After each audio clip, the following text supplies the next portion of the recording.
Haluin mo muna.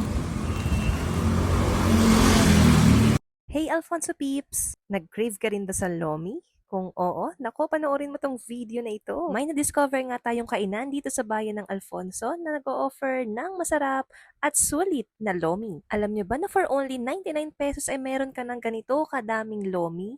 And yes, ganito rin kadami yung toppings. Very cutesy nga dahil nakalagay siya sa maliit na kaldero. Ito nga pala yung regular. Meron din silang special at saka yung barkada. And look at that! Pwede na nga siya for sharing dahil sa sobrang dami ng serving. Isa talaga sa comfort food namin itong lomi kaya may time na nagpapadeliver din kami nito sa bahay. Bukod sa lomi ay marami pa nga tayong ma-enjoy na budget meals dito sa EJ and Ashley's Bulalo Corner Sizzling Steakhouse. Meron silang crispy dishes like tawilis, crablets, iba't ibang luto ng pork, chicken, fish at beef. Available din ang kanilang sizzlers at all-day breakfast like tapsilog at iba pa. Syempre hindi rin mawawala ang bulalo. Per order nga dito is nag-range from 55 pesos to 550 pesos. At kung nag-iisip ka nga rin ng pwedeng pang-ulam, nako, meron din sila ditong available na lutong bahay. Alam niyo na Wanderers, kung naghahanap kayo ng pwedeng kainan dito sa bayan ng Alfonso, just visit EJ and Ashley's Bulalo Corner Sizzling Steakhouse. Open sila 24/7 and located sila sa likod ng UCPB Alfonso. So see you here, Wanderers!